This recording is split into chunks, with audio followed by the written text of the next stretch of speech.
racial, sexual, and religious chauvinism to rabid nationalist fervor are beginning not to work. The business of who I am and whether I'm good or bad or achieving or not, all that's learned along the way. Just a ride.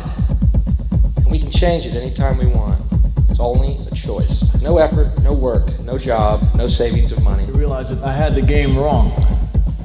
That the game was to find out what I already was.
We were saying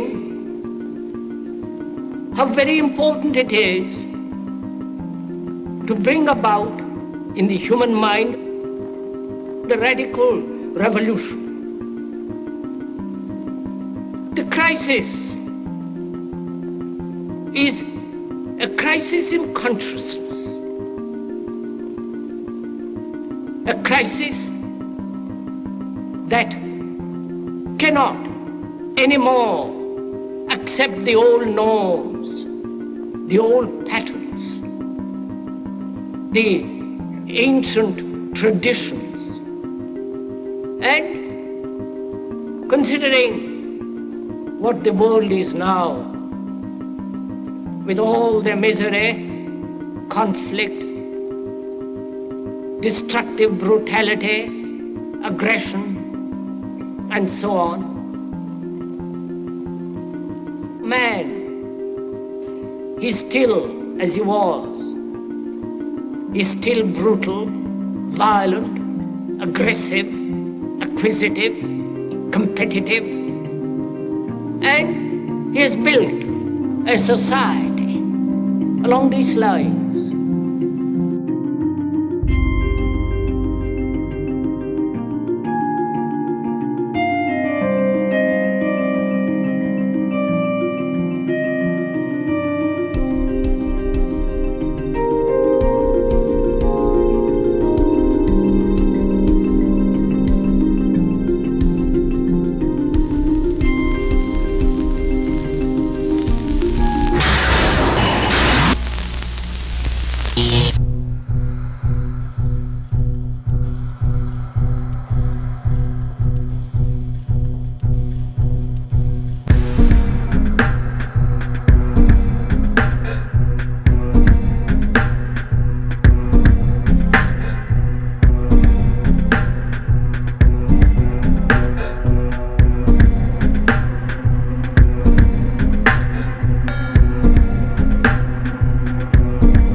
Society today is composed of a series of institutions. From political institutions, legal institutions, religious institutions, to institutions of social class, familial values, and occupational specialization. It is obvious the profound influence these traditionalized structures have in shaping our understandings and perspectives.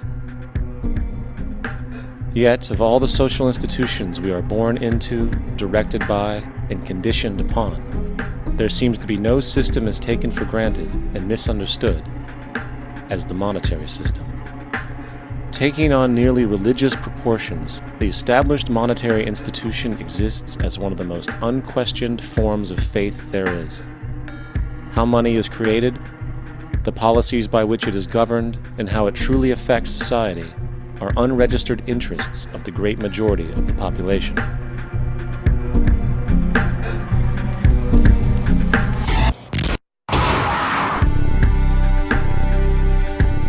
In a world where 1% of the population owns 40% of the planet's wealth, in a world where 34,000 children die every single day from poverty and preventable diseases, and where 50% of the world's population lives on less than $2 a day, one thing is clear: something is very wrong. And whether we are aware of it or not, the lifeblood of all of our established institutions, and thus society itself, is money. Therefore, understanding this institution of monetary policy is critical to understanding why our lives are the way they are. Unfortunately, economics is often viewed with confusion and boredom. Endless streams of financial jargon, coupled with intimidating mathematics, quickly deters people from attempts at understanding it.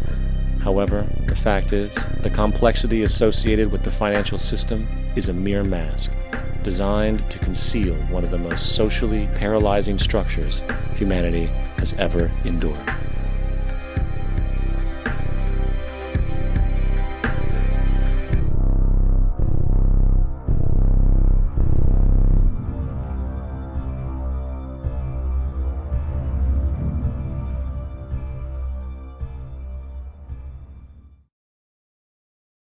A number of years ago, the Central Bank of the United States, the Federal Reserve, produced a document entitled Modern Money Mechanics.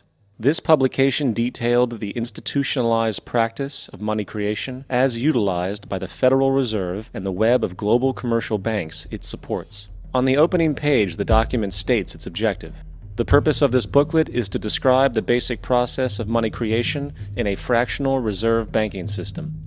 It then proceeds to describe this fractional reserve process through various banking terminology, a translation of which goes something like this. The United States government decides it needs some money, so it calls up the Federal Reserve and requests, say, $10 billion. The Fed replies, saying, sure, we'll buy $10 billion in government bonds from you. So the government takes some pieces of paper, paints some official-looking designs on them, and calls them treasury bonds. Then it puts a value on these bonds to the sum of $10 billion and sends them over to the Fed. In turn, the people at the Fed draw up a bunch of impressive pieces of paper themselves, only this time calling them Federal Reserve notes, also designating a value of $10 billion to the set. The Fed then takes these notes and trades them for the bonds. Once this exchange is complete, the government then takes the $10 billion in Federal Reserve notes and deposits it into a bank account. And upon this deposit, the paper notes officially become legal tender money, adding $10 billion to the U.S. money supply. And there it is. $10 billion in new money has been created. Of course, this example is a generalization, for, in reality, this transaction would occur electronically, with no paper used at all. In fact, only 3% of the U.S. money supply exists in physical currency. The other 97% essentially exists in computers alone. Now, government bonds are, by design, instruments of debt, and when the Fed purchases these bonds, with money it essentially created out of thin air, the government is actually promising to pay back that money to the Fed. In other words, the money was created out of debt. This mind-numbing paradox of how money or value can be created out of debt or a liability will become more clear as we further this exercise. So, the exchange has been made and now $10 billion sits in a commercial bank account. Here's where it gets really interesting. For as based on the fractional reserve practice, that $10 billion deposit instantly becomes part of the bank's reserves, just as all deposits do.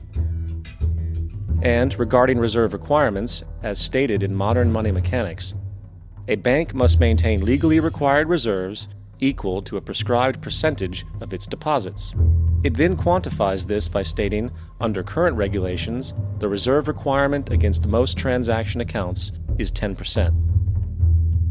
This means that with a $10 billion deposit, 10%, or $1 billion, is held as the required reserve, while the other $9 billion is considered an excessive reserve and can be used as the basis for new loans. Now, it is logical to assume that this $9 billion is literally coming out of the existing $10 billion deposit. However, this is actually not the case. What really happens is that the $9 billion is simply created out of thin air on top of the existing $10 billion deposit. This is how the money supply is expanded. As stated in Modern Money Mechanics, of course they, the banks, do not really pay out loans from the money they receive as deposits. If they did this, no additional money would be created. What they do when they make loans is to accept promissory notes, loan contracts, in exchange for credits, money, to the borrower's transaction accounts. In other words, the $9 billion can be created out of nothing simply because there is a demand for such a loan and that there is a $10 billion deposit to satisfy the reserve requirements. Now, let's assume that somebody walks into this bank and borrows the newly available $9 billion. They will then most likely take that money and deposit it into their own bank account. The process then repeats, for that deposit becomes part of the bank's reserves. 10% is isolated, and in turn 90% of the $9 billion, or $8.1 billion, is now available as newly created money for more loans. And of course, that 8.1 can be loaned out and redeposited, creating an additional 7.2 billion, to 6.5 billion, to 5.9 billion, etc. This deposit money creation loan cycle can technically go on to infinity. The average mathematical result is that about $90 billion can be created on top of the original $10 billion. In other words, for every deposit that ever occurs in the banking system, about 9 times that amount can be created out of thin air. Money jitters? Ask the obliging Bank of America for a jar of soothing instant money, M-O-N-E-Y, in the form of a convenient personal loan. So, now that we understand how money is created by this fractional reserve banking system, a logical yet elusive question might come to mind. What is actually giving this newly created money value? The answer? The money that already exists. The new money essentially steals value from the existing money supply. For the total pool of money is being increased irrespective to demand for goods and services. And as supply and demand finds equilibrium, prices rise, diminishing the purchasing power of each individual dollar. This is generally referred to as inflation, and inflation is essentially a hidden tax on the public. What is the advice that you generally get? And that is inflate the currency. They don't say debase the currency. They don't say devalue the currency. They don't say cheat the people who are saved. They say lower the interest rates. The real deception is when we distort the value of money. When we create money out of thin air, we have no savings, and yet there's so-called capital. So my question boils down to this: how in the world can we expect to solve the problems of inflation, that is, the increase in the supply of money, with more inflation? Of course, it can't. The fractional reserve system of monetary expansion is inherently inflationary. For the act of expanding the money supply without there being a proportional expansion of goods and services in the economy will always debase a currency. In fact, a quick glance at the historical values of the US dollar versus the money supply reflects this point definitively, for the inverse relationship is obvious. $1 in 1913 required $21.60 in 2007 to match value. That is a 96% devaluation since the Federal Reserve came into existence. Now, if this reality of inherent and perpetual inflation seems absurd and economically self-defeating, hold that thought, for absurdity is an understatement in regard to how our financial system really operates. For in our financial system, money is debt, and debt is money. Here is a chart of the U.S. money supply from 1950 to 2006. Here is a chart of the U.S. national debt for the same period. How interesting it is that the trends are virtually the same. For the more money there is, the more debt there is. The more debt there is, the more money there is. To put it a different way, every single dollar in your wallet is owed to somebody by somebody. For remember, the only way the money can come into existence is from loans. Therefore, if everyone in the country were able to pay off all debts, including the government, there would not be $1 in circulation.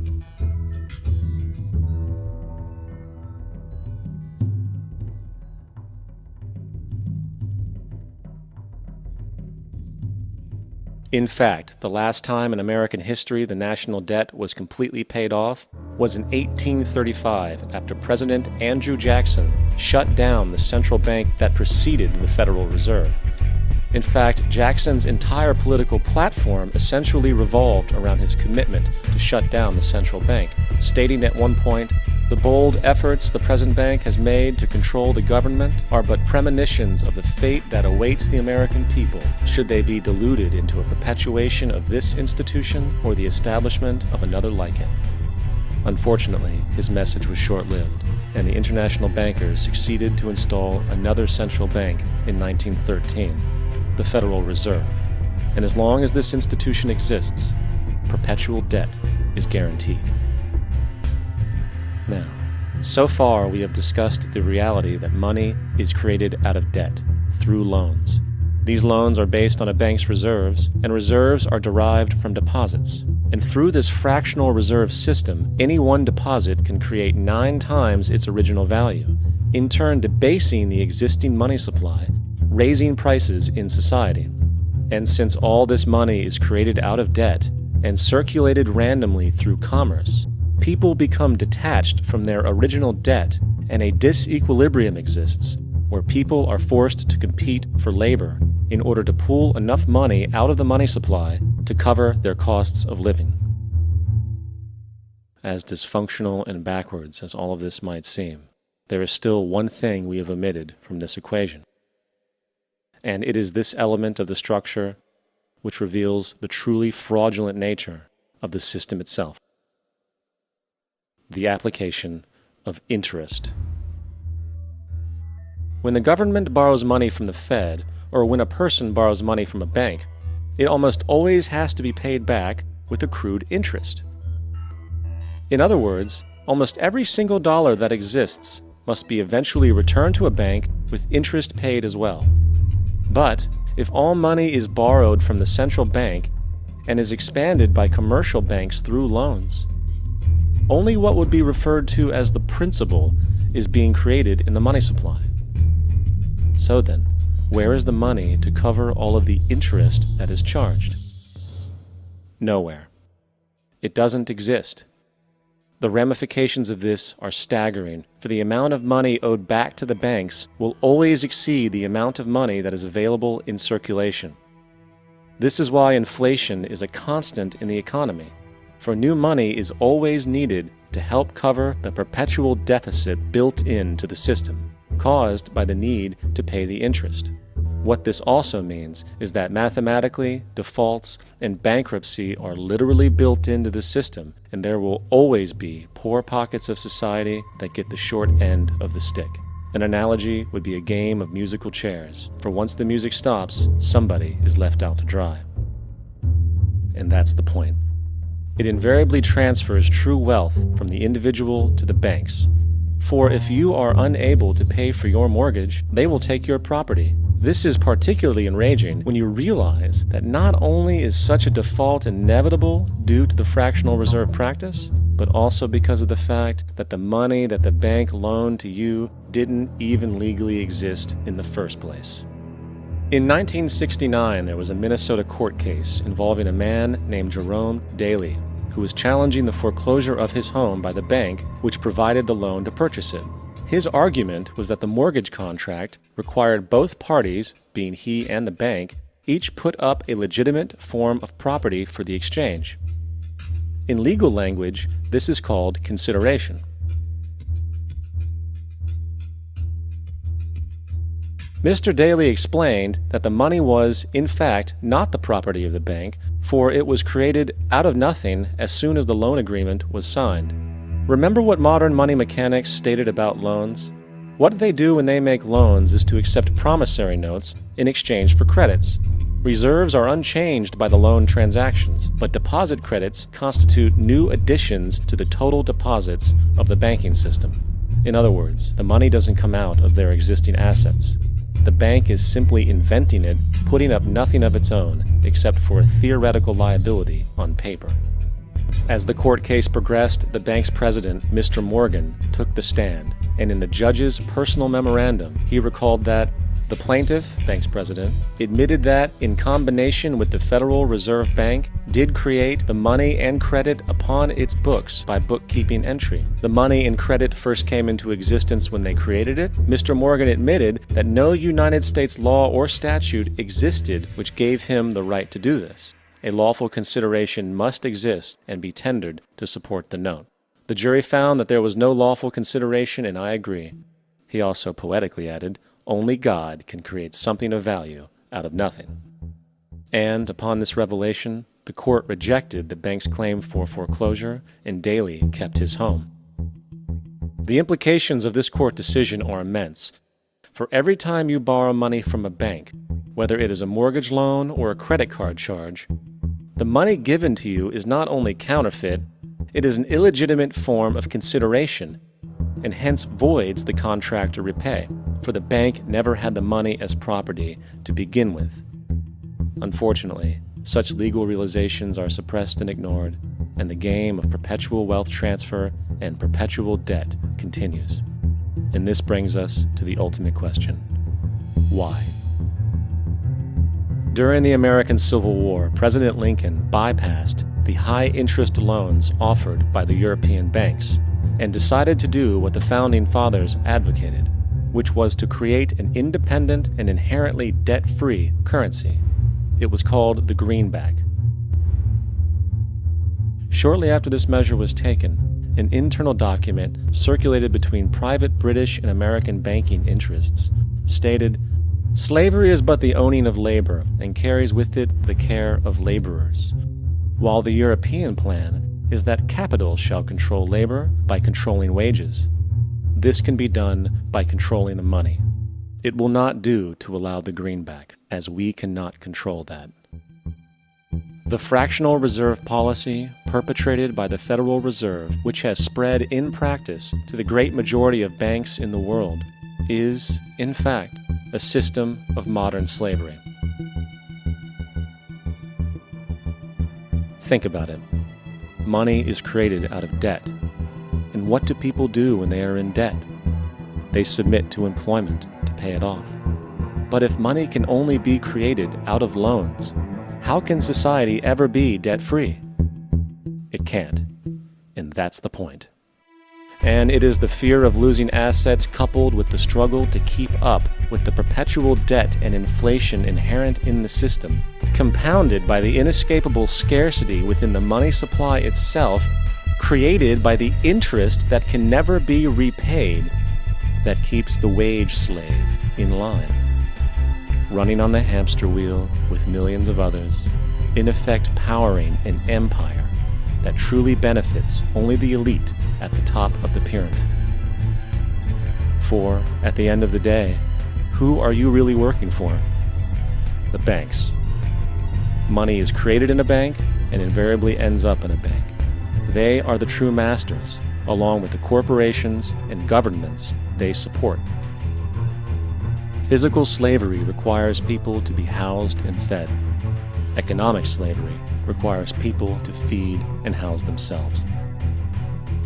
It is one of the most ingenious scams for social manipulation ever created, and at its core, it is an invisible war against the population. Debt is the weapon used to conquer and enslave societies, and interest is its prime ammunition.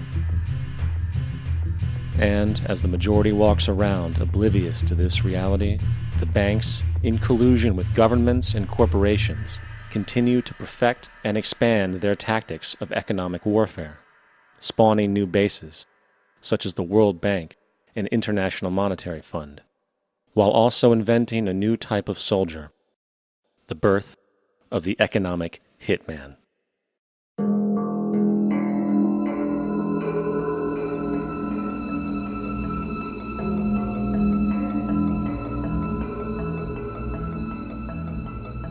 We economic hitmen really have been the ones responsible for creating this first truly global empire.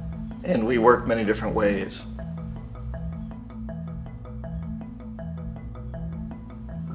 But perhaps the most common is that we will identify a country that has resources our corporations covet, like oil, and then arrange a huge loan to that country from the World Bank or one of its sister organizations. But the money never actually goes to the country. Instead, it goes to our big corporations to build infrastructure projects in that country, power plants, industrial parks, ports, things that benefit a few rich people in that country, in addition to our corporations, but really don't help the majority of the people at all. However, those people, the whole country is left holding a huge debt. It's such a big debt they can't repay it, and that's part of the plan. They can't repay it. And so at some point we economic hitmen go back to them and say, listen, you owe us a lot of money, can't pay your debts, so sell your oil real cheap to our oil companies. Allow us to build a military base in your country, or send troops in support of ours to someplace in the world like Iraq, or vote with us on the next UN vote.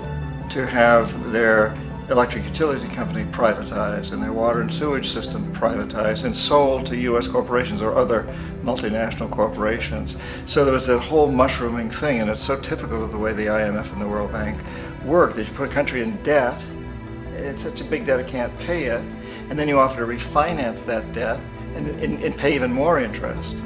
And you demand this quid pro quo, which you call a conditionality or good governance, which means basically that they've got to sell off their resources, including many of their social services, their utility companies, their school systems sometimes, their penal systems, their insurance systems, to foreign corporations.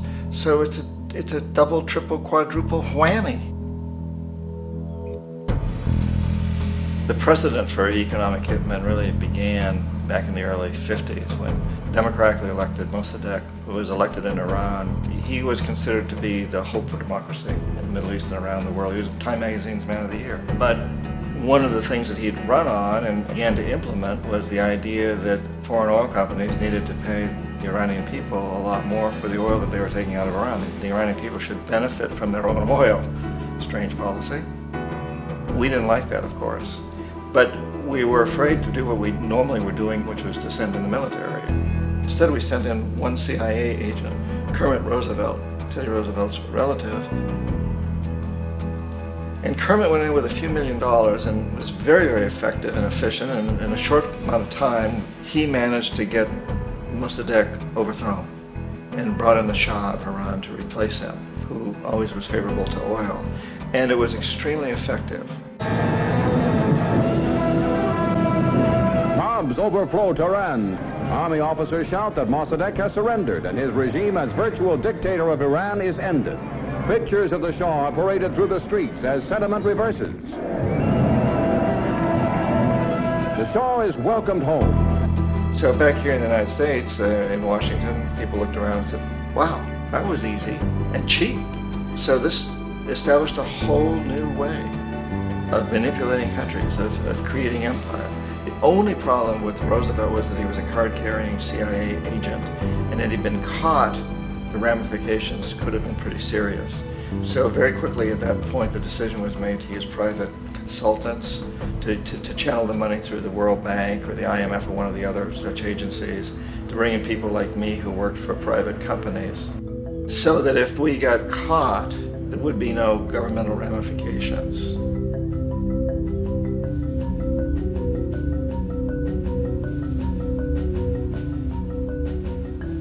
When Arbenz became president of Guatemala, the country was very much under the thumbs of United Fruit Company, the big international corporations. And Arbenz ran on this ticket that says, you know, we want to get the land back to the people.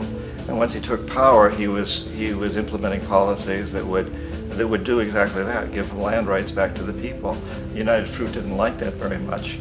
And so they hired a public relations firm, launched a huge campaign in the United States to convince the United States people, the citizens of the United States, and the press of the United States, and the Congress of the United States, that Arbenz was a Soviet puppet, and that if we allowed him to stay in power, the Soviets would have a foothold in this hemisphere. And that, at that point in time, was a huge fear on everybody's mind, the Red Terror, the Communist Terror.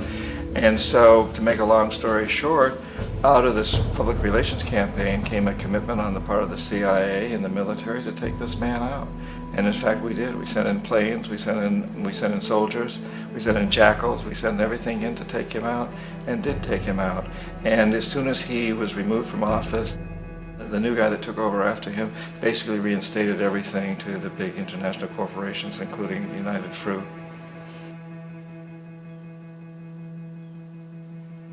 Ecuador for many, many years had been ruled by pro-US dictators, often relatively brutal. Then it was decided that they were going to have a truly democratic election. Jaime Roldos ran for office, and his main goal, he said, as president would be to make sure that Ecuador's resources were used to help the people.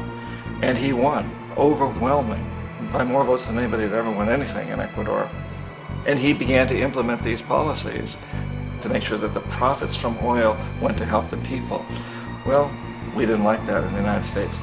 I was sent down as one of several economic hitmen to change Roldos, to corrupt him, to bring him around, to let him know, okay, you can get very rich, you and your family, if you play our game, but if you continue to try to keep these policies you've promised, you're going to go. He wouldn't listen. He was assassinated. As soon as the plane crashed, the whole area was cordoned off. The only people allowed in were U.S. military from a nearby base and some of the Ecuadorian military. When an investigation was launched, 2 of the key witnesses died in car accidents before they had a chance to testify. A lot of very, very strange things that went on around the assassination of Jaime Roldos. I, like most people who've really looked at this case, have absolutely no doubt that it was an assassination. And of course, in my position as an economic hitman, I was always expecting something to happen to Jaime, whether it be a coup or assassination, I wasn't sure, but that he would be taken down because he was not being corrupted. He would not allow himself to be corrupted the way we wanted to corrupt him. Omar Torrijos, president of Panama, was one of my favorite people. I really, really liked him. He was very charismatic. He was a guy who really wanted to help his country. And when I tried to bribe him or corrupt him, he said, look, John, he called me Juanito. He said, look, Juanito, I don't need the money. What I really need is for my country to be treated fairly. I need for the United States to repay the debts that you owe my people for all the destruction you've done here.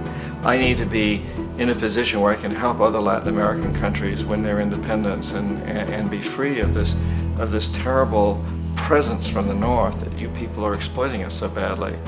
I need to have the Panama Canal back in the hands of the Panamanian people. That's what I want. And so, leave me alone. Don't try to bribe me. It was 1981, and in May, Jaime Roldos was assassinated. And Omar was very aware of this. Torrijos got his family together and he said, I'm probably next, but it's okay because I've done what I came here to do. I've renegotiated the canal. The canal will now be in our hands. He just finished negotiating the treaty with Jimmy Carter. In June of that same year, just a couple of months later, he also went down in an airplane crash, which there's no question was executed by CIA-sponsored jackals. Tremendous amount of evidence that one of Torrijos' security guards handed him at the last moment as he was getting on the plane a tape recorder, a small tape recorder that contained a bomb.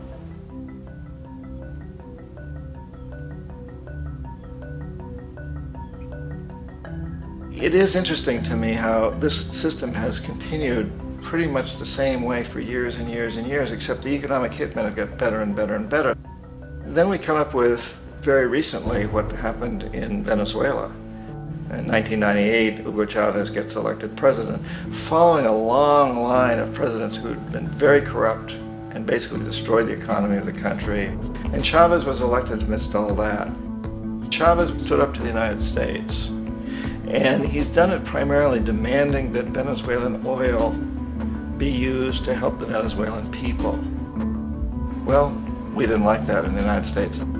So in 2002, a coup was staged, which there's no question in my mind, and most other people's minds, that the CIA was behind that coup.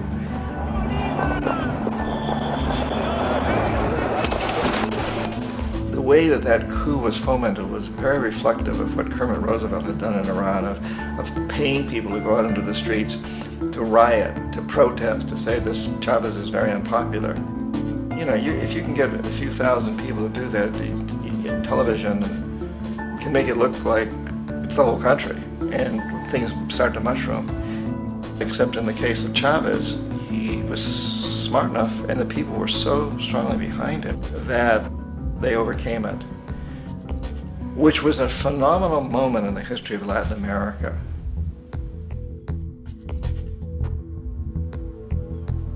Iraq actually is a perfect example of the way the whole system works. So we economic hitmen are the first line of defense. We go in and we try to corrupt governments and get them to accept these huge loans, which we then use as leverage to basically own them.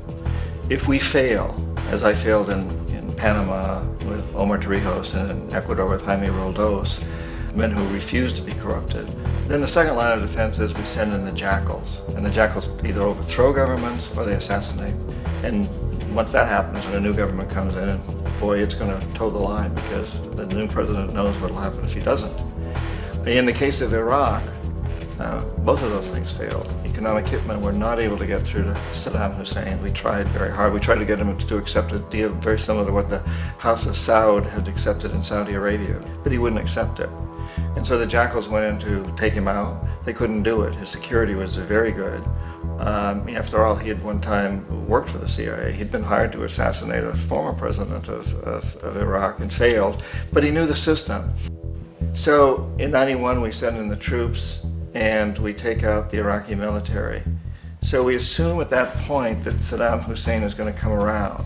We could have taken him out, of course, at that time, but we didn't want to. He's the kind of strong man we like. He controls his people. We thought he could control the Kurds and keep the Iranians in their border and keep pumping oil for us. And that once we took out his military, now he's going to come around. So the economic hitmen go back in the 90s without success. If they'd had success, he'd still be running the country. We'd be selling him all the fighter jets he wants and everything else he wants. But they couldn't, they didn't have success.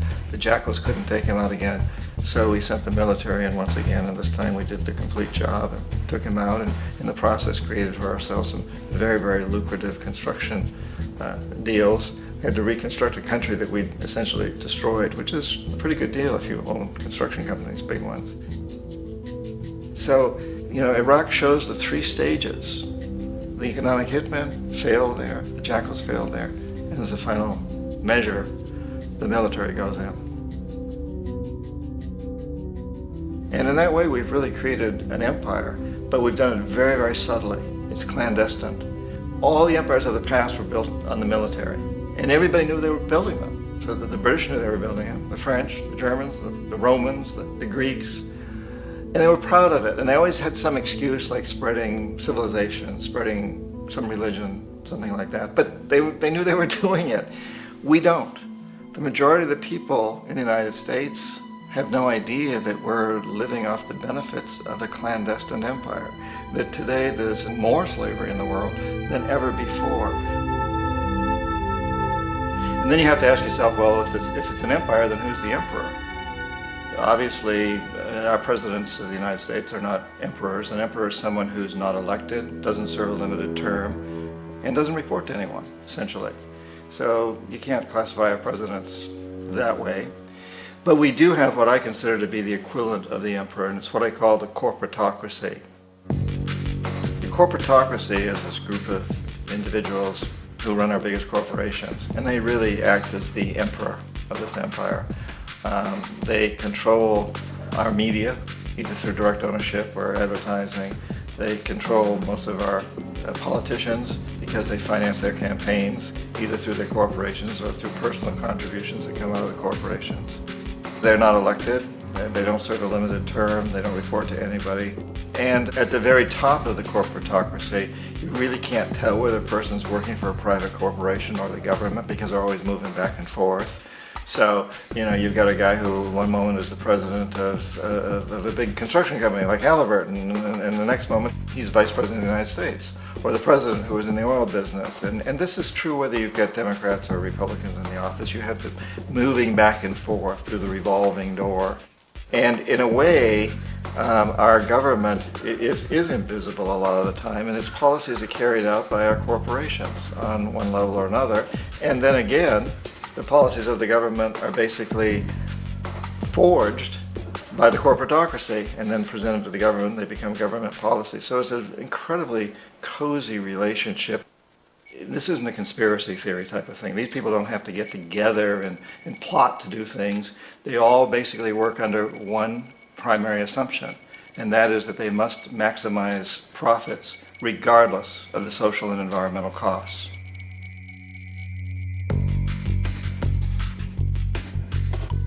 This process of manipulation by the corporatocracy through the use of debt, bribery, and political overthrow is called globalization. Just as the Federal Reserve keeps the American public in a position of indentured servitude through perpetual debt, inflation, and interest, the World Bank and IMF serve this role on a global scale. The basic scam is simple. Put a country in debt either by its own indiscretion or through corrupting the leader of that country, then impose conditionalities or structural adjustment policies, often consisting of the following. Currency devaluation. When the value of a currency drops, so does everything valued in it. This makes indigenous resources available to predator countries at a fraction of their worth. Large funding cuts for social programs. These usually include education and healthcare, compromising the well-being and integrity of the society, leaving the public vulnerable to exploitation. Privatization of state-owned enterprises. This means that socially important systems can be purchased and regulated by foreign corporations for profit. For example, in 1999, the World Bank insisted that the Bolivian government sell the public water system of its third largest city to a subsidy of the U.S. corporation Bechtel. As soon as this occurred, water bills for the already impoverished local residents skyrocketed. It wasn't until after a full-blown revolt by the people that the Bechtel contract was nullified.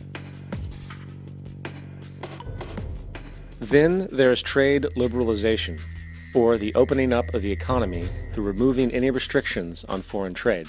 This allows for a number of abusive economic manifestations, such as transnational corporations bringing in their own mass-produced products, undercutting the indigenous production and ruining local economies. An example is Jamaica, which, after accepting loans and conditionalities from the World Bank, lost its largest cash crop markets due to competition with Western imports. Today, countless farmers are out of work, for they are unable to compete with the large corporations. Another variation is the creation of numerous seemingly unnoticed, unregulated, inhumane sweatshop factories, which take advantage of the imposed economic hardship. Additionally, due to production deregulation, environmental destruction is perpetual, as a country's resources are often exploited by the indifferent corporations while outputting large amounts of deliberate pollution.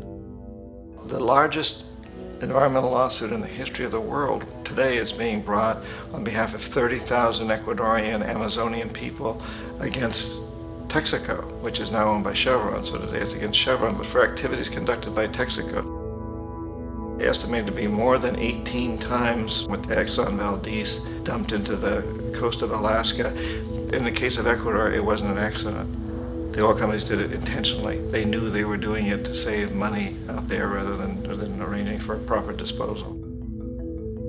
Furthermore, a cursory glance at the performance record of the World Bank reveals that the institution, which publicly claims to help poor countries develop and alleviate poverty, has done nothing but increase poverty and the wealth gap, while corporate profits soar.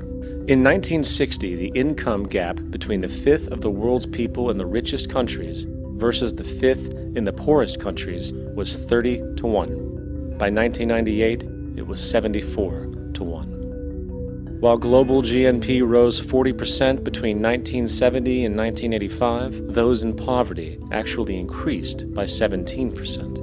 While from 1985 to 2000, those living on less than $1 a day increased by 18%. Even the Joint Economic Committee of the U.S. Congress admitted that there is a mere 40% success rate of all World Bank projects. In the late 1960s, the World Bank intervened in Ecuador with large loans.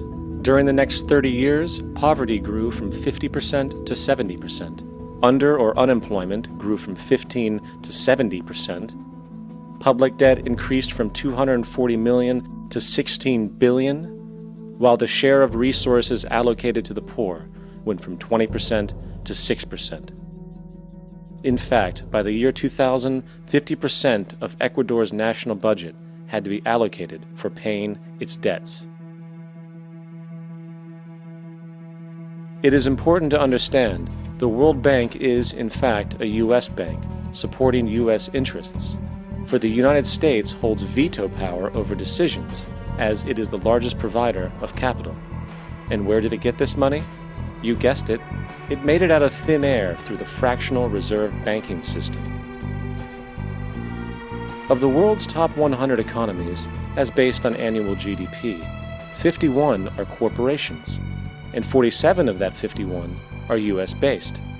Walmart, General Motors, and Exxon are more economically powerful than Saudi Arabia, Poland, Norway, South Africa, Finland, Indonesia, and many others. And as protective trade barriers are broken down, currencies tossed together and manipulated in floating markets, and state economies overturned in favor of open competition and global capitalism, the empire expands. You get up on your little 21-inch screen and howl about America and democracy. There is no America. There is no democracy. There is only IBM and ITT and AT&T and DuPont, Dow, Union Carbide, and Exxon. Those are the nations of the world today. What do you think the Russians talk about in their councils of state? Karl Marx? They get out their linear programming charts, statistical decision theories, Minimax solutions, and compute the price-cost probabilities of their transactions and investments, just like we do. We no longer live in a world of nations and ideologies, Mr. Beale. The world is a college of corporations, inexorably determined by the immutable bylaws of business. The world is a business, Mr. Beale.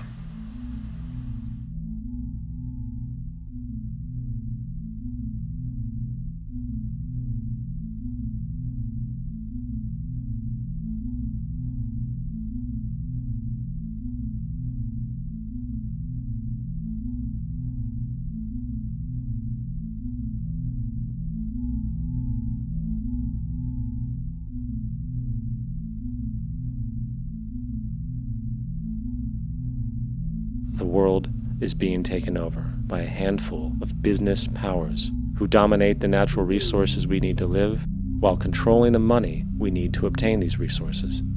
The end result will be world monopoly, based not on human life, but financial and corporate power. And as the inequality grows, naturally more and more people are becoming desperate. So the establishment was forced to come up with a new way to deal with anyone who challenges the system. So they gave birth to the terrorist. The term terrorist is an empty distinction, designed for any person or group who chooses to challenge the establishment.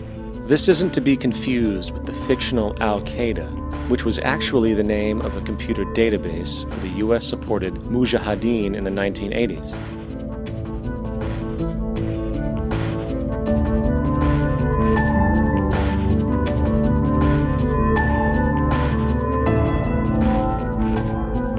In 2007, the Department of Defense received $161.8 billion for the so-called global war on terrorism. According to the National Counterterrorism Center, in 2004, roughly 2,000 people were killed internationally due to supposed terrorist acts. Of that number, 70 were American.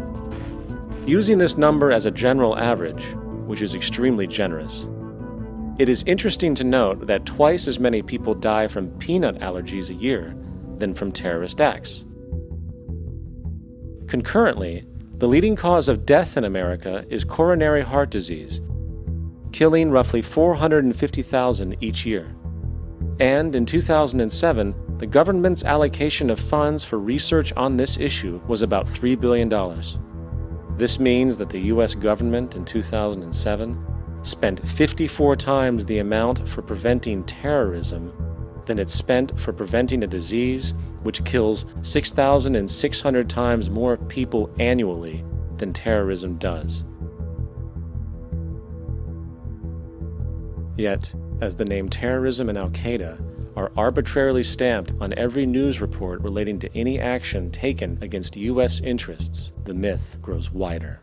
In mid-2008, the U.S. Attorney General actually proposed that the U.S. Congress officially declare war against the fantasy. Not to mention, as of July 2008, there are now over 1 million people currently on the U.S. terrorist watch list. These so-called counterterrorism measures, of course, have nothing to do with social protection, and everything to do with preserving the establishment amongst the growing anti-American sentiment both domestically and internationally, which is legitimately founded on the greed-based corporate empire expansion that is exploiting the world. The true terrorists of our world do not meet at the docks at midnight or scream Allah Akbar before some violent action. The true terrorists of our world wear $5,000 suits and work in the highest positions of finance, government, and business. So, what do we do? How do we stop a system of greed and corruption that has so much power and momentum? How do we stop this aberrant group behavior which feels no compassion for, say, the millions slaughtered in Iraq and Afghanistan, so the corporatocracy can control energy resources and opium production for Wall Street profit?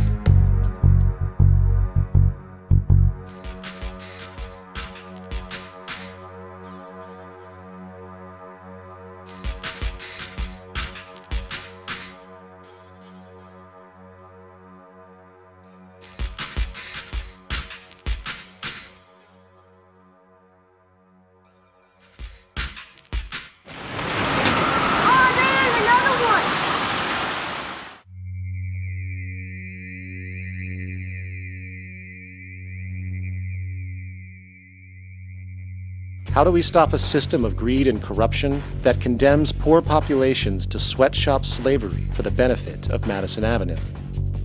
Or that engineers false flag terror attacks for the sake of manipulation? Or that generates built-in modes of social operation which are inherently exploitative? Or that systematically reduces civil liberties and violates human rights in order to protect itself from its own shortcomings? How do we deal with the numerous covert institutions, such as the Council on Foreign Relations, the Trilateral Commission, and the Bilderberg Group, and other undemocratically elected groups which, behind closed doors, collude to control the political, financial, social, and environmental elements of our lives? In order to find the answer, we must first find the true underlying cause. For the fact is, the selfish, corrupt, power, and profit-based groups are not the true source of the problem. They are symptoms.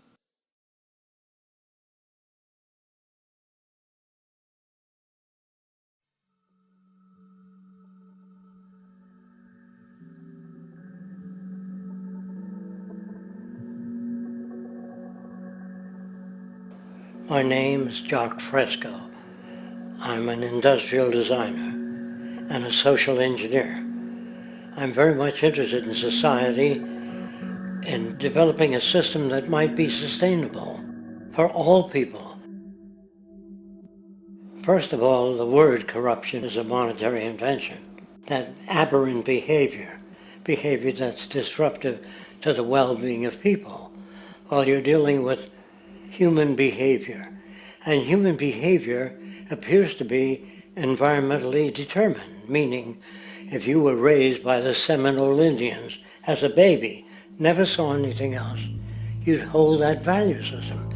And this goes for nations, it goes for individuals, for families.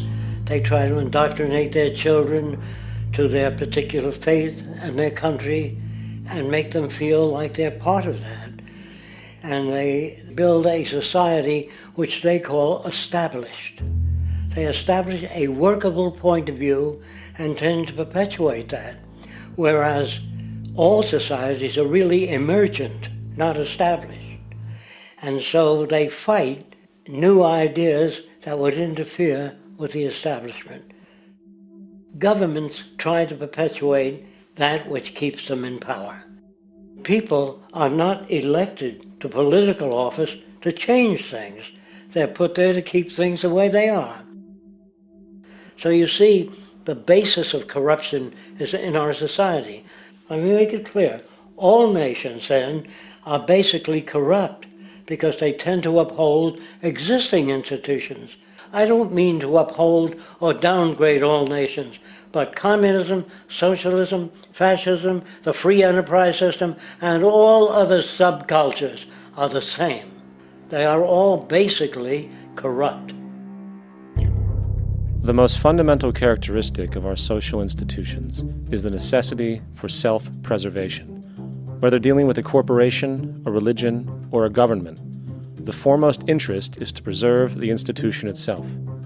For instance, the last thing an oil company would ever want is the utilization of energy that was outside of its control, for it makes that company less relevant to society. Likewise, the Cold War and the collapse of the Soviet Union was, in reality, a way to preserve and perpetuate the established economic and global hegemony of the United States. Similarly, religions condition people to feel guilty for natural inclinations, each claiming to offer the only path to forgiveness and salvation. At the heart of this institutional self-preservation lies the monetary system, for it is money that provides the means for power and survival. Therefore, just as a poor person might be forced to steal in order to survive, it is a natural inclination to do whatever is needed to continue an institution's profitability. This makes it inherently difficult for profit-based institutions to change, for it puts in jeopardy not only the survival of large groups of people, but also the coveted materialistic lifestyles associated with affluence and power. Therefore, the paralyzing necessity to preserve an institution, regardless of its social relevance, is largely rooted in the need for money or profit.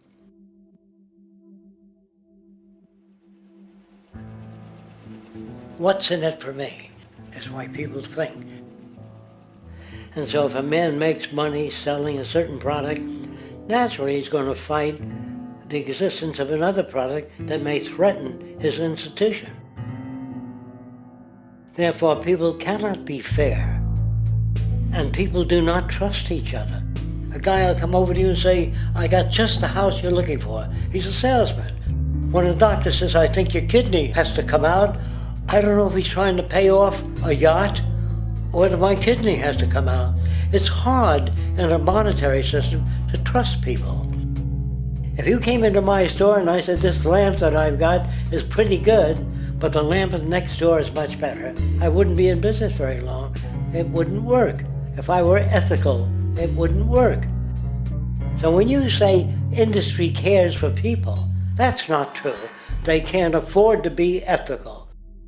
So your system is not designed to serve the well-being of people. If you still don't understand that, there would be no outsourcing of jobs if they cared about people. Industry does not care. They only hire people because it hasn't been automated yet. So don't talk about decency and ethics. We cannot afford it and remain in business. It is important to point out that regardless of the social system, whether fascist, socialist, capitalist, or communist, the underlying mechanism is still money, labor, and competition. Communist China is no less capitalistic than the United States. The only difference is the degree by which the state intervenes in enterprise. The reality is that monetaryism, so to speak, is the true mechanism that guides the interests of all the countries on the planet. The most aggressive and hence dominant variation of this monetaryism is the free enterprise system. The fundamental perspective, as put forth by early free market economists like Adam Smith, is that self-interest in competition leads to social prosperity, as the act of competition creates incentive, which motivates people to persevere. However, what isn't talked about is how a competition-based economy invariably leads to strategic corruption, power and wealth consolidation, social stratification, technological paralysis, labor abuse, and ultimately, a covert form of government dictatorship by the rich elite. The word corruption is often defined as moral perversion. If a company dumps toxic waste into the ocean to save money, most people recognize this as corrupt behavior. On a more subtle level, when Walmart moves into a small town and forces small businesses to shut down for they are unable to compete, a gray area emerges. For what exactly is Walmart doing wrong? Why should they care about mom-and-pop organizations they destroy? Yet, even more subtly, when a person gets fired from their job because a new machine has been created which can do the work for less money, people tend to just accept that as the way it is, not seeing the inherent, corrupt inhumanity of such an action. Because the fact is, whether it is dumping toxic waste, having a monopoly enterprise, or downsizing the workforce, the motive is the same: profit. They are all different degrees of the same self-preserving mechanism, which always puts the well-being of people second to monetary gain. Therefore, corruption is not some byproduct of monetaryism. It is the very foundation. And while most people acknowledge this tendency on one level or another, the majority remains naive as to the broad ramifications of having such a selfish mechanism as the guiding mentality in society. Internal documents show that after this company positively, absolutely knew that they had a medication that was infected with the AIDS virus, they took the product off the market in the U.S. and then they dumped it in France, Europe, Asia, and Latin America. The U.S. government allowed it to happen. The FDA allowed this to happen. And now the government is completely looking the other way. Thousands of innocent hemophiliacs have died from the AIDS virus. This company knew absolutely that it was infected with AIDS. They dumped it because they wanted to turn this disaster into a profit. So you see, you have built-in corruption. We're all chiseling off each other, and you can't expect decency and that sort of thing. And feeling that, they don't know who to elect. They think in terms of a democracy, which is not possible in a monetary-based economy. If you have more money to advertise your position, the position you desire in government, that isn't a democracy. It serves those in positions of differential advantage.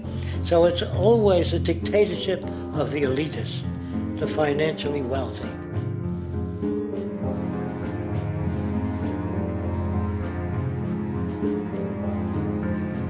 It is an interesting observation to note how seemingly unknown personalities magically appear on the scene as presidential candidates. Then, before you know it, somehow you are left to choose from a small group of extremely wealthy people who suspiciously have the same broad social view. Obviously, it's a joke. The people placed on the ballot are done so because they have been pre-decided to be acceptable by the established financial powers who actually run the show. Yet, many who understand this illusion of democracy often think, if only we could just get our honest, ethical politicians in power, then we would be okay. Well, while this idea, of course, seems reasonable in our established, oriented worldview, it is, unfortunately, another fallacy. For when it really comes down to what is actually important, the institution of politics, and thus politicians themselves, have absolutely no true relevance as to what makes our world and society function. It's not politicians that can solve problems. They have no technical capabilities. They don't know how to solve problems. Even if they were sincere, they don't know how to solve problems. It's the technicians that produce the desalination plants. It's the technicians that give you electricity, that give you motor vehicles, that heat your house and cool it in the summertime. It's technology that solves problems, not politics. Politics cannot solve problems because they're not trained to do so. Very few people today stop and consider what it is that actually improves their lives. Is it money? Obviously not. One cannot eat money or stuff money into their car to get it to run. Is it politics? All politicians can do is create laws, establish budgets, and declare war. Is it religion? Of course not. Religion creates nothing except intangible emotional solace for those who require it. The true gift that we as human beings have, which has been solely responsible for everything that has improved our lives, is technology. What is technology? Technology is a pencil, which allows one to solidify ideas on paper for communication. Technology is an automobile, which allows one to travel faster than feet would allow. Technology is a pair of eyeglasses, which enables sight for those who need it. Applied technology itself is merely an extension of human attributes, which reduces human effort, freeing humans from a particular chore or problem. Imagine what your life would be like today without a telephone, or an oven, or a computer, or an airplane. Everything in your home, which you take for granted, from a doorbell, to a table, to a dishwasher, is technology, generated from the creative, scientific ingenuity of human technicians, not money, politics, or religion. These are false institutions. And writing your congressman is fantastic. They tell you to write your congressman if you want something done. The men in Washington should be at the forefront of technology, the forefront of human studies, the forefront of crime, all the factors that shape human behavior. You don't have to write your congressman. What kind of people are they that are appointed to do that job? The future will have great difficulty. And the question that's raised by politicians is, how much will a project cost? The question is not, how much will it cost? Do we have the resources? And we have the resources today to house everyone, build hospitals all over the world, build schools all over the world, the finest equipment and labs for teaching and doing medical research. So you see, we have all that, but we're in a monetary system. And in the monetary system, there's profit. And what is the fundamental mechanism that drives the profit system besides self-interest? What is it exactly that maintains that competitive edge at its core? Is it high efficiency and sustainability? No, that isn't part of their design. Nothing produced in our profit-based society is even remotely sustainable or efficient. If it was, there wouldn't be a multi-million-dollar-a-year service industry for automobiles, nor would the average lifespan for most electronics be less than 3 months before they're obsolete. Is it abundance? Absolutely not. Abundance, as based on the laws of supply and demand, is actually a negative thing. If a diamond company finds 10 times the usual amount of diamonds during their mining, it means the supply of diamonds has increased, which means the cost and profit per diamond drops. The fact is, efficiency, sustainability, and abundance are enemies of profit. To put it into a word, it is the mechanism of scarcity that increases profits. What is scarcity? Based on keeping products valuable. Slowing up production on oil raises the price. Maintaining scarcity of diamonds keeps the price high. They burn diamonds at the Kimberley diamond mines. They made a carbon that keeps the price up. So then, what does it mean for society when scarcity, either produced naturally or through manipulation, is a beneficial condition for industry? It means that sustainability and abundance will never ever occur in a profit system, for it simply goes against the very nature of the structure. Therefore, it is impossible to have a world without war or poverty. It is impossible to continually advance technology to its most efficient and productive states. And, most dramatically, it is impossible to expect human beings to behave in truly ethical or decent ways.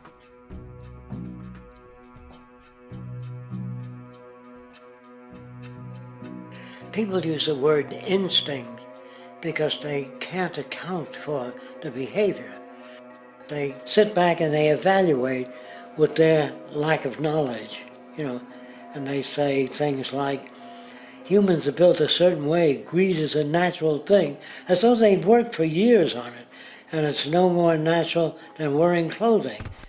What we want to do is to eliminate the causes of the problems, eliminate the processes that produce greed and bigotry and prejudice and people taking advantage of one another and elitism, eliminating the need for prisons and welfare.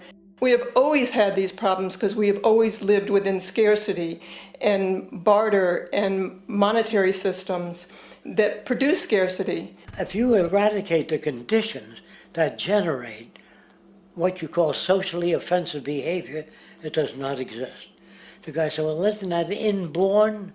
No, it's not. There is no human nature, there's human behavior, and that's always been changed throughout history. You're not born with bigotry and greed and corruption and hatred. You pick that up within the society. War, poverty, corruption, hunger, misery, human suffering will not change in a monetary system. That is, there'll be very little significant change. It's going to take the redesign of our culture, our values, and it has to be related to the carrying capacity of the earth, not some human opinion or some politician's notions of the way the world ought to be, or some religious notions of the conduct of human affairs. And that's what the Venus Project is about. The society that we're about to talk about is a society that is free of all the old superstitions, incarceration, prisons, police, cruelty, and law. All laws will disappear, and the professions will disappear that are no longer valid, such as stockbrokers, bankers, advertising, gone forever, because it's no longer relevant. When we understand that it is technology devised by human ingenuity which frees humanity and increases our quality of life, we then realize that the most important focus we can have is on the intelligent management of the Earth's resources. For it is from these natural resources we gain the materials to continue our path of prosperity.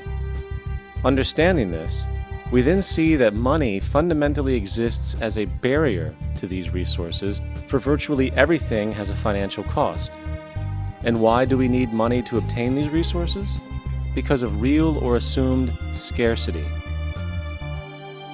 We don't usually pay for air and tap water because it is in such high abundance, selling it would be pointless. So then, logically speaking, if resources and technologies applicable to creating everything in our societies, such as houses, cities, and transportation, were in high enough abundance, there would be no reason to sell anything. Likewise, if automation and machinery was so technologically advanced as to relieve human beings of labor, there would be no reason to have a job. And with these social aspects taken care of, there would be no reason to have money at all. So the ultimate question remains: do we on Earth have enough resources and technological understanding to create a society of such abundance that everything we have now could be available without a price tag and without the need for submission through employment? Yes, we do. We have the resources and technology to enable this at a minimum, along with the ability to raise the standard of living so high that people in the future will look back at our civilization now and gawk at how primitive and immature our society was. What the Venus Project proposes is an entirely different system that's updated to present-day knowledge. We've never given scientists the problem of how do you design a society which would eliminate boring and monotonous jobs, that would eliminate accidents in transportation, that would enable people to have a high standard of living, that would eliminate poisons in our food, that would give us other sources of energy that are clean and efficient. We can do that out there.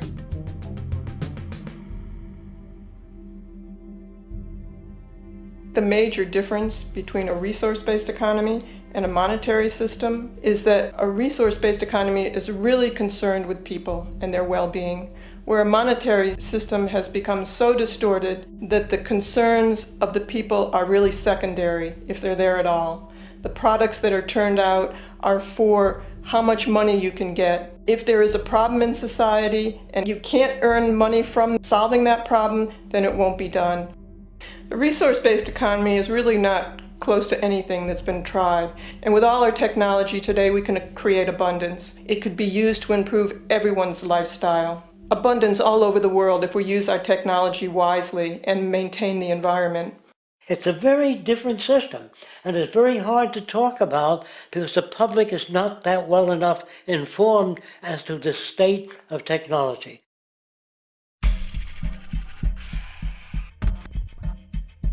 At present, we don't have to burn fossil fuels. We don't have to use anything that would contaminate the environment.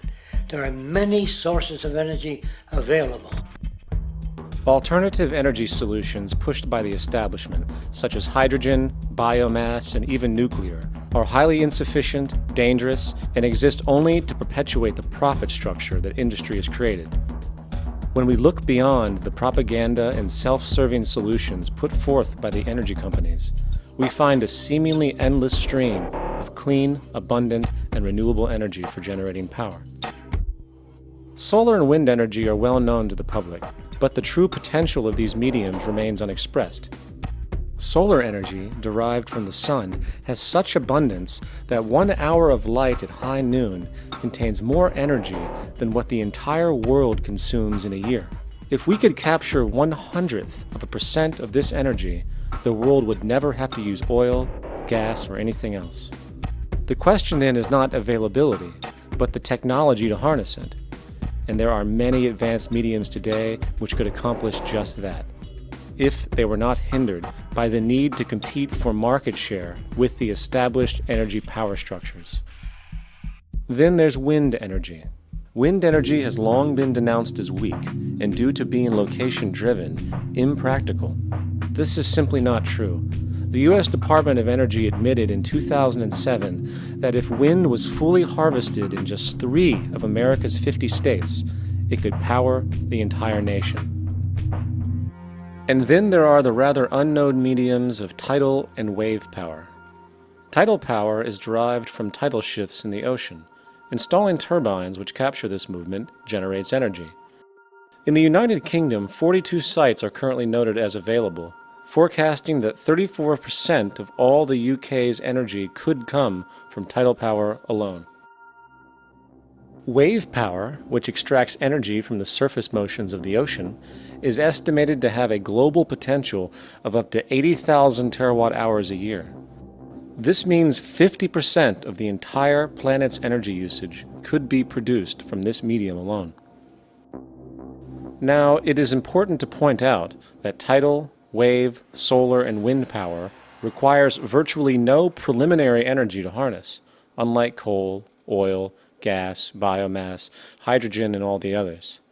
In combination, these 4 mediums alone, if efficiently harnessed through technology, could power the world forever.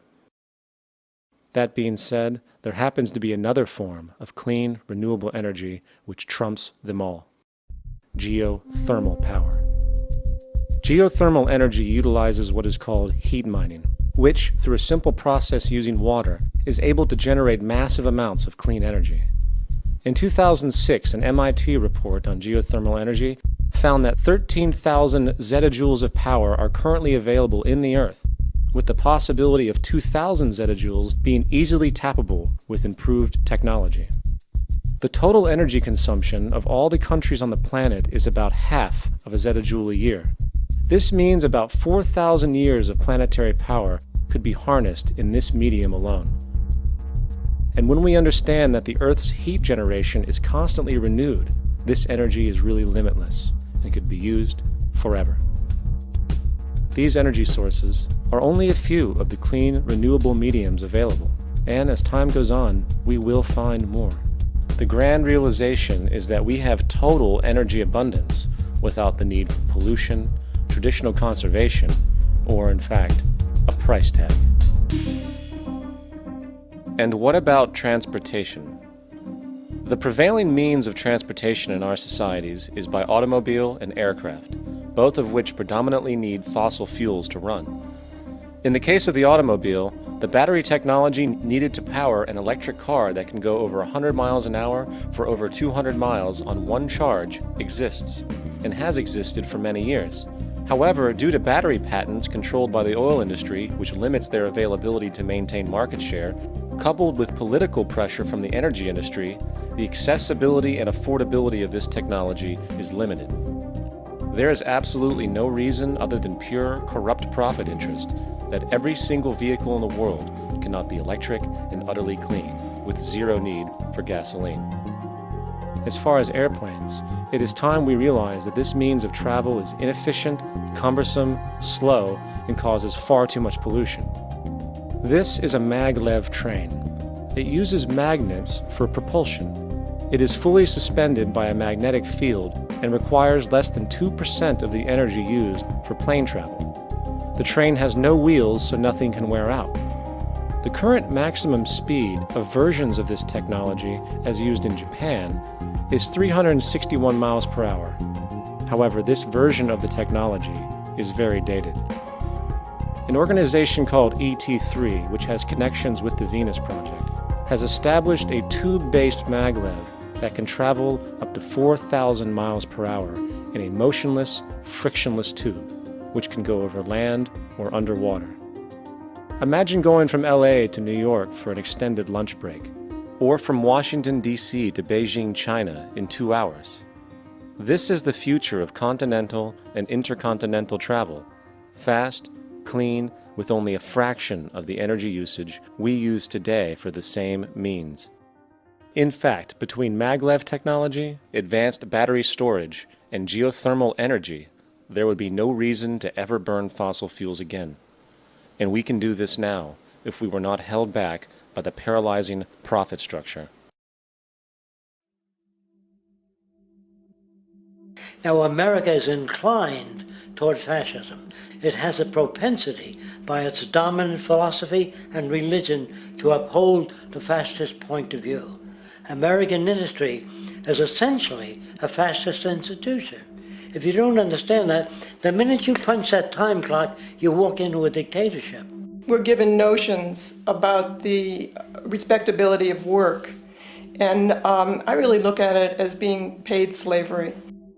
They're brought up to believe that you shall earn your living by the sweat of your brow. That holds people back, freeing people from drudgery, repetitive jobs which make them ignorant. You rob them. In our society, that is a resource-based economy, machines free people. You see, we can't imagine that because we've never known that kind of world. If we look back at history, we see a very clear pattern of machine automation slowly replacing human labor. From the disappearance of the elevator man to the near full automation of an automobile production plant, the fact is, as technology grows, the need for humans in the workforce will continually be diminished. This creates a serious clash, which proves the falseness of the monetary-based labor system. for human employment is in direct competition with technological development. Therefore, given the fundamental priority of profit by industry, people through time will be continually laid off and replaced by machine. When industry takes on a machine, instead of shortening the workday, they downsize. You lose your job. So you have a right to fear machines. In a high-technology, resource-based economy, it is conservative to say that about 90% of all current occupations could be phased out by machines, freeing humans to live their life without servitude, for this is the point of technology itself. And through time, with nanotechnology and other highly advanced forms of science, it is not far-fetched to see how even complex medical procedures could be performed by machines as well, and based on the pattern, with much higher success rates than humans get today. The path is clear, but our monetary-based structure, which requires labor for income, blocks this progress, for humans need jobs in order to survive. The bottom line is that this system must go, or we will never be free, and technology will be constantly paralyzed. We have machines that clean out sewers. It frees a human being from doing that. So look at machines as extensions of human performance. Furthermore, many occupations today will have simply no basis to exist in a resource-based economy, such as anything associated with the management of money, advertising, along with the legal system itself. For without money, a great majority of the crimes that are committed today would never occur. Virtually all forms of crime are a consequence of the monetary system, either directly or by neuroses inflicted through financial deprivation. Therefore, laws themselves could eventually become extinct. Instead of putting up a sign, drive carefully, slippery when wet, put abrasive in the highway so it's not slippery when wet. And if a person gets in a car that's drunk and the car oscillates a great deal, there's a little pendulum that swings up and back, and that'll pull the car over to the side. Not a law solution. Put sonar and radar in automobiles so they can't hit one another. Man-made laws are attempts to deal with occurring problems, and not knowing how to solve them, they make a law. In the United States, the most privatized, capitalist country on the planet, it should come as no surprise that it also has the largest prison population in the world, growing every year. Statistically, most of these people are uneducated and come from poor, deprived societies. And, contrary to propaganda, it is this environmental conditioning which lures them into criminal and violent behavior. However, society looks the other way in regard to this point. The legal and prison systems are just more examples of how our society avoids examining the root causes of behavior. Billions are spent each year on prisons and police, while only a fraction is spent on programs for poverty, which is one of the most fundamental variables responsible for crime to begin with. And as long as we have an economic system which prefers and in fact creates scarcity and deprivation, crime will never go away.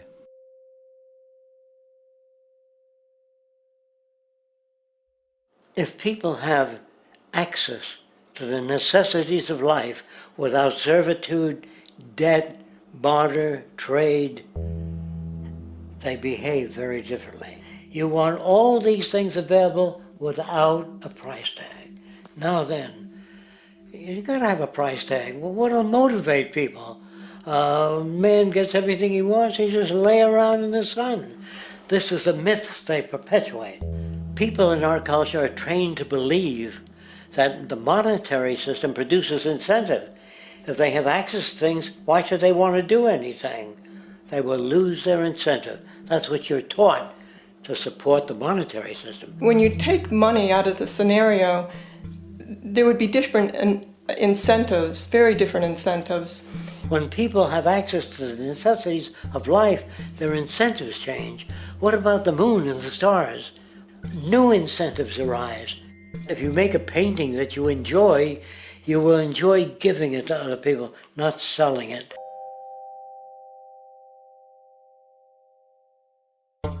I think most of the education that I've seen today is essentially producing a person for a job. It's very specialized. They're not generalists. People don't know a lot about a lot of different subjects.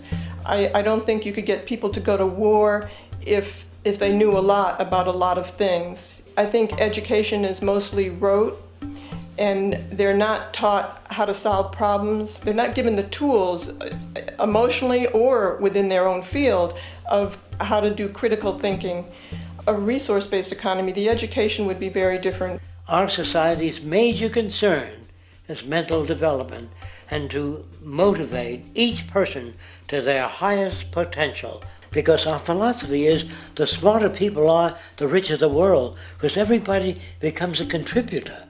The smarter your kids are, the better my life will be, because they'll be contributing more constructively to the environment and to my life, because everything that we devise within a resource-based economy would be applied to society. There would be nothing to hold it back. Patriotism, weapons, armies, navies, all that is a sign that we're not civilized yet. Kids will ask their parents, didn't you see the necessity of the machines? Dad, couldn't you see that war was inevitable when you produce scarcity?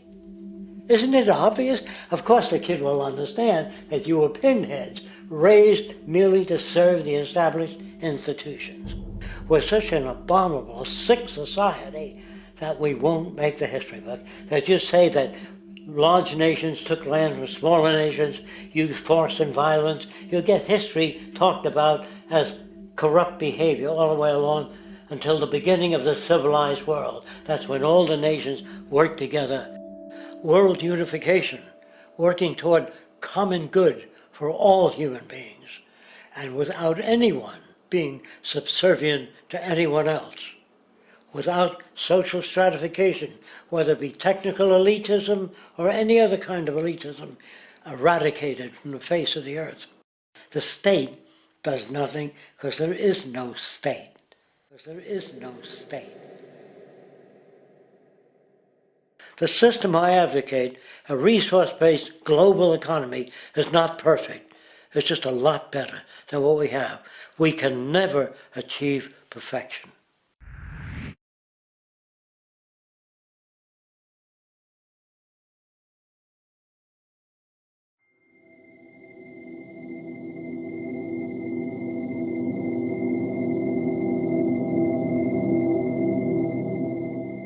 The social values of our society, which has manifested in perpetual warfare, corruption, oppressive laws, social stratification, irrelevant superstitions, environmental destruction, and a despotic, socially indifferent, profit-oriented ruling class, is fundamentally the result of a collective ignorance of two of the most basic insights humans can have about reality: the emergent and symbiotic aspects of natural law.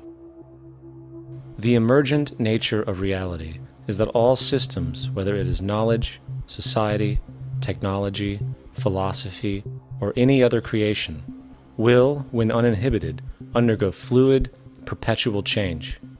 What we consider commonplace today, such as modern communication and transportation, would have been unimaginable in ancient times. Likewise, the future will contain technologies, realizations, and social structures that we cannot even fathom in the present. We have gone from alchemy to chemistry, from a geocentric universe to a heliocentric, from believing that demons were the cause of illness to modern medicine. This development shows no sign of ending, and it is this awareness that aligns us and leads us on a continuous path to growth and progress. Static, empirical knowledge does not exist. Rather, it is the insight of the emergence of all systems we must recognize. This means we must be open to new information at all times, even if it threatens our current belief system and hence identities. Sadly, society today has failed to recognize this, and the established institutions continue to paralyze growth by preserving outdated social structures. Simultaneously, the population suffers from a fear of change, for their conditioning assumes a static identity, and challenging one's belief system usually results in insult and apprehension, for being wrong is erroneously associated with failure, when, in fact, to be proven wrong should be celebrated, for it is elevating someone to a new level of understanding, furthering awareness. The fact is, there is no such thing as a smart human being, for it is merely a matter of time before their ideas are updated, changed, or eradicated. And this tendency to blindly hold on to a belief system, sheltering it from new, possibly transforming information, is nothing less than a form of intellectual materialism. The monetary system perpetuates this materialism not only by its self-preserving structures, but also through the countless number of people who have been conditioned into blindly and thoughtlessly upholding these structures, therefore becoming self-appointed guardians of the status quo. Sheep, which no longer need a sheepdog to control them, for they control each other by ostracizing those who step out of the norm.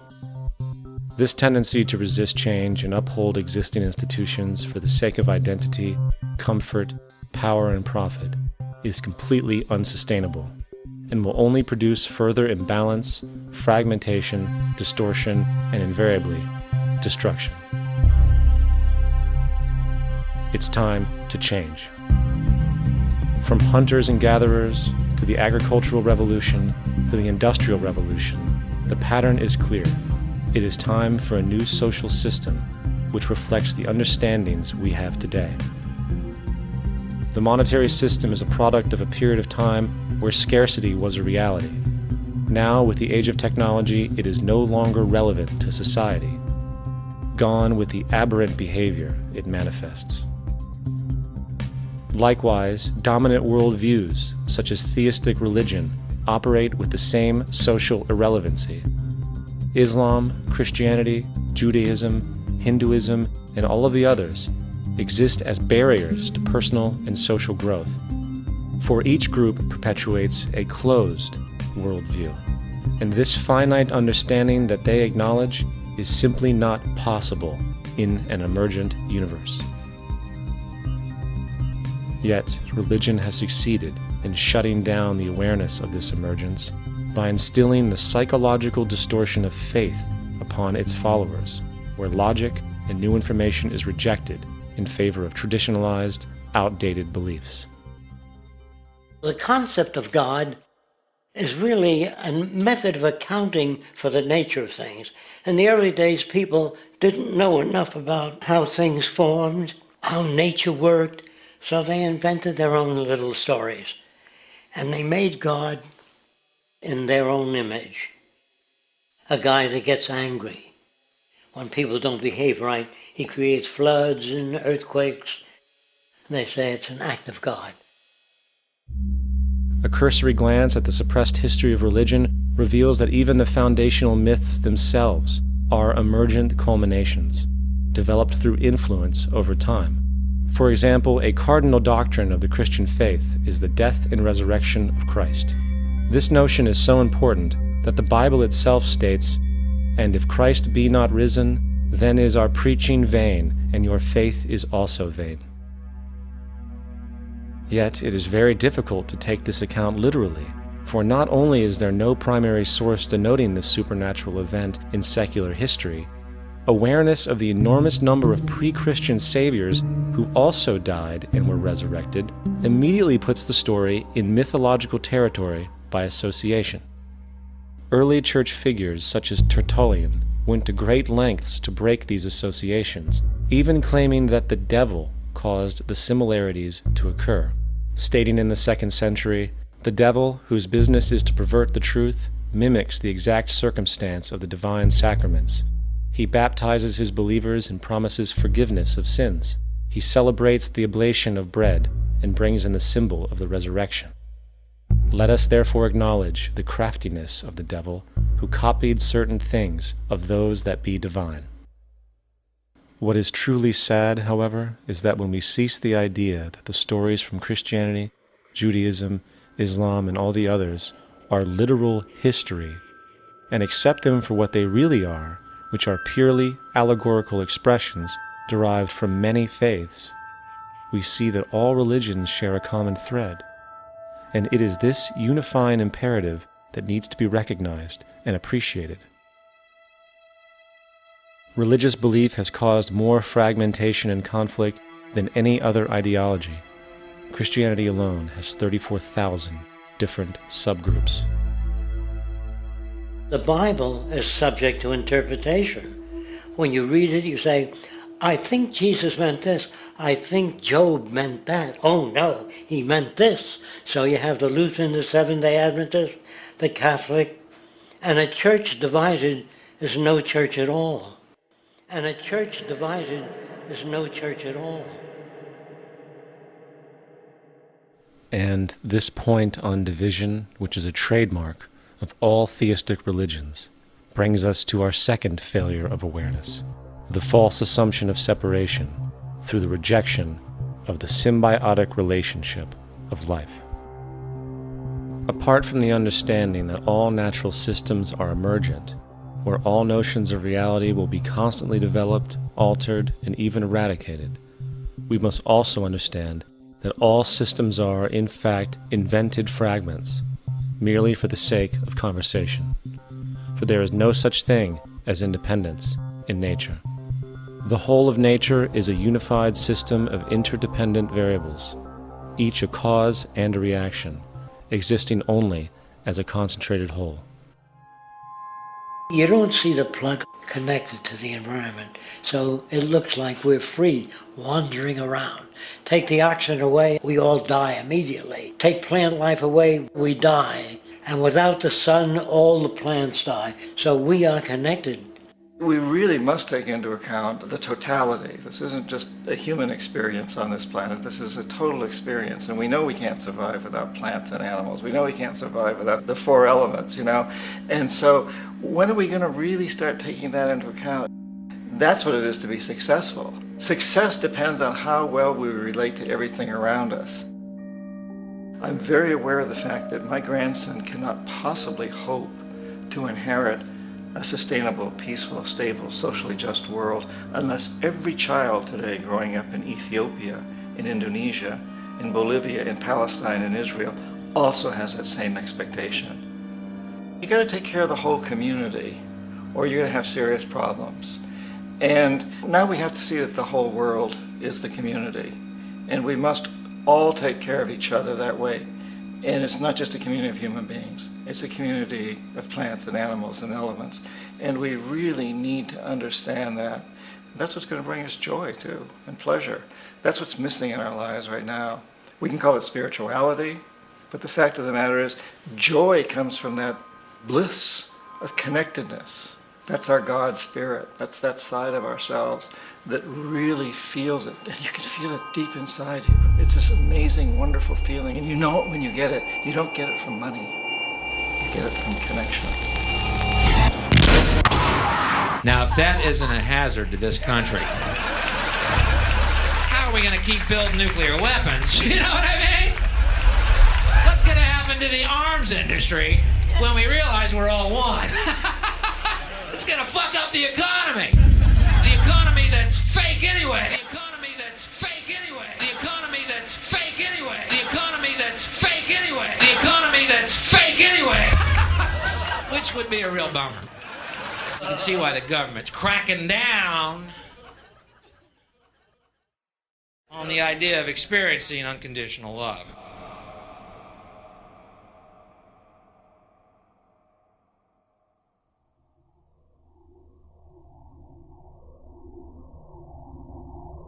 Once we understand that the integrity of our personal existences are completely dependent on the integrity of everything else in our world, we have truly understood the meaning of unconditional love.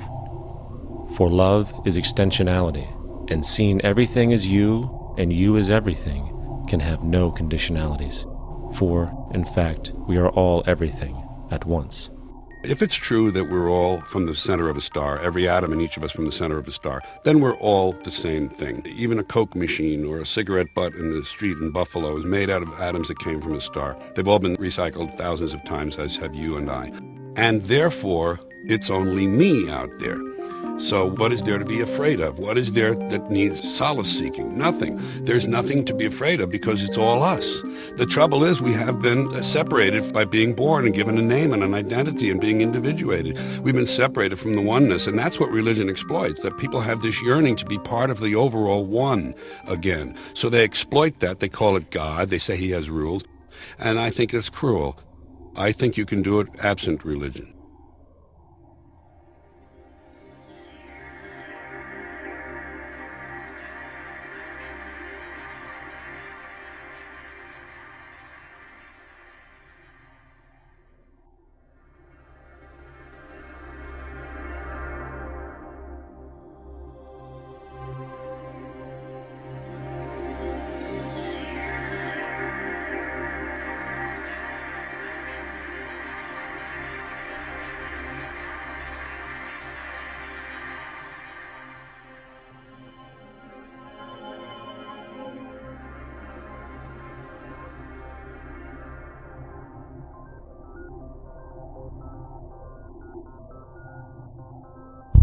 It's time to claim the unity our outmoded social systems have broken apart, and work together to create a sustainable global society where everyone is taken care of and everyone is truly free.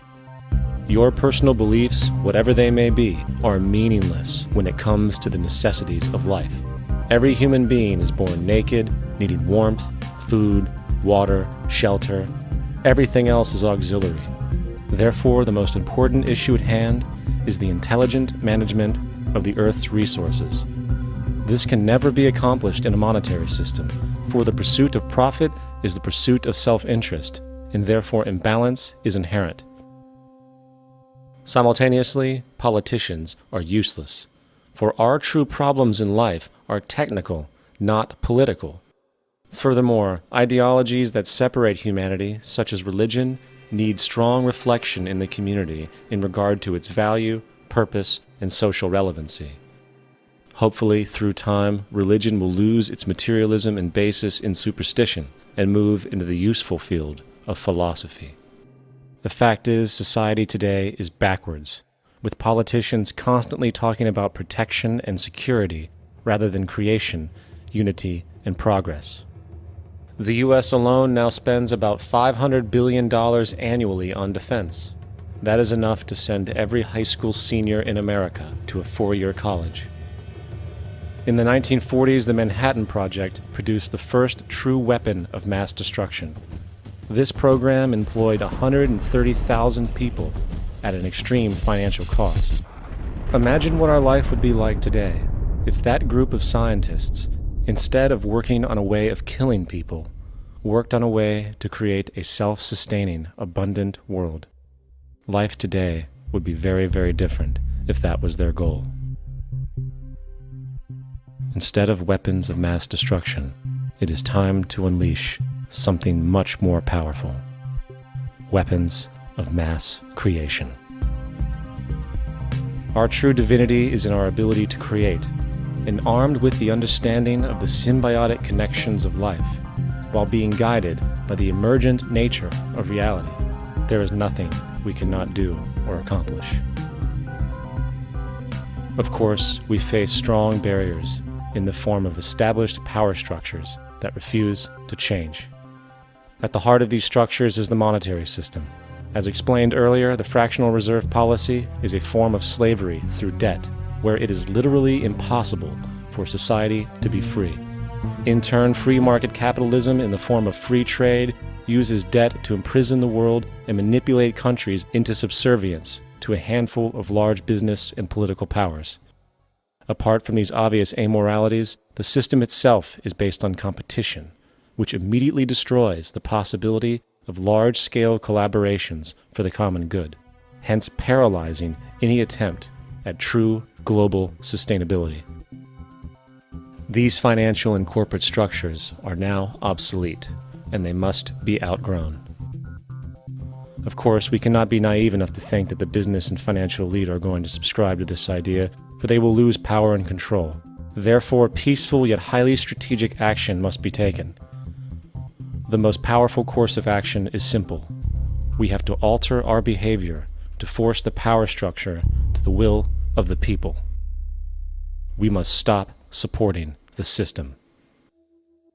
The only way the establishment will change is by our refusal to participate, while continuously acknowledging its endless flaws and corruptions. They're not going to give up the monetary system because of our designs or what we recommend. The system has to fail, and people have to lose confidence in their elected leaders. That will be a major turning point if the Venus Project is offered as a possible alternative.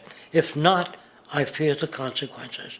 The trends now indicate that our country is going bankrupt. The probability is our country will move toward a military dictatorship to prevent riots and complete social breakdown. Once the U.S. breaks down, all the other cultures will undergo similar things. As of now, the world financial system is on the brink of collapse due to its own shortcomings. The Comptroller of Currency stated in 2003 that the interest on the U.S. national debt will not be affordable in less than 10 years. This theoretically means total bankruptcy for the U.S. economy, and its implications for the world are immense. In turn, the fractional reserve-based monetary system is reaching its theoretical limits of expansion, and the banking failures you are seeing are just the beginning. This is why inflation is skyrocketing, all debt is at record levels, and the government and Fed are hemorrhaging new money to bail out the corrupt system. For the only way to keep the banks going is by making more money. The only way to make more money is to create more debt and inflation. It is simply a matter of time before the tables turn, and there is no one willing to take new loans, while defaults grow, as people are unable to afford their current loans. Then the expansion of money will stop, and contraction will begin on a scale never before seen, ending a century-long pyramid scheme. This has already begun. Therefore, we need to expose this financial failure for what it is, using this weakness to our advantage. Here are some suggestions. Expose the banking fraud. Citibank, JP Morgan Chase, and Bank of America are the most powerful controllers within the corrupt Federal Reserve System. It's time to boycott these institutions. If you have a bank account or a credit card with any of them, move your money to another bank. If you have a mortgage, refinance with another bank. If you own their stock, sell it. If you work for them, quit. This gesture will express contempt for the true powers behind the private banking cartel known as the Federal Reserve, and create awareness about the fraud of the banking system itself. 2. Turn off the TV news. Visit the emerging independent news agencies on the internet for your information. CNN, NBC, ABC, Fox, and all the others present all news pre-filtered to maintain the status quo. With 4 corporations owning all major media outlets, objective information is impossible. This is the true beauty of the internet, and the establishment has been losing control because of this free flow of information. We must protect the internet at all times, as it is truly our savior right now. 3. Don't ever allow yourself, your family, or anyone you know to ever join the military. This is an obsolete institution now used exclusively for maintaining an establishment that is no longer relevant. U.S. soldiers in Iraq work for U.S. corporations, not the people. Propaganda forces us to believe that war is natural and the military is an honorable institution. Well, if war is natural, why are there 18 suicides every single day by American veterans who have post-traumatic stress disorder? If our military men and women are so honored, why is it that 25% of the American homeless population are veterans? 4. Stop supporting the energy companies. If you live in a detached house, get off the grid. Investigate every means of making your home self-sustainable with clean energy.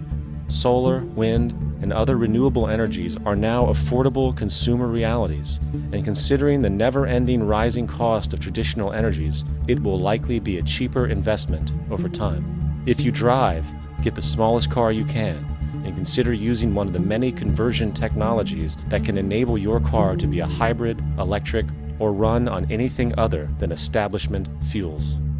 5. Reject the political system.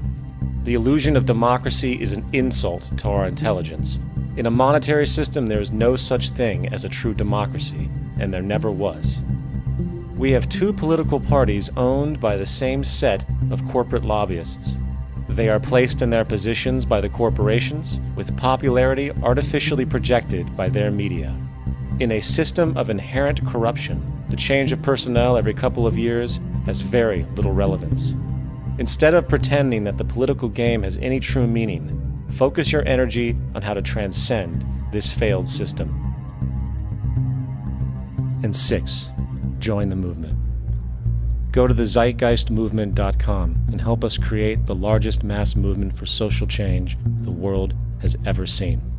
We must mobilize and educate everyone about the inherent corruption of our current world system, along with the only true sustainable solution: declaring all the natural resources on the planet as common heritage to all people, while informing everyone as to the true state of technology and how we can all be free if the world works together rather than fights. The choice lies with you. You can continue to be a slave to the financial system and watch the continuous wars, depressions, and injustice across the globe while placating yourself with vain entertainment and materialistic garbage. Or you can focus your energy on true, meaningful, lasting, holistic change, which actually has the realistic ability to support and free all humans with no one left behind. But in the end, the most relevant change must occur first inside of you. The real revolution is the revolution of consciousness, and each one of us first needs to eliminate the divisionary, materialistic noise we have been conditioned to think is true, while discovering, amplifying, and aligning with the signal coming from our true empirical oneness. It is up to you. What we are trying in all these discussions and talks here is to see if we cannot radically bring about a transformation of the mind. Not accept things as they are, but to understand it, to go into it, to examine it, give your heart and your mind with everything that you have to find out a way of living differently.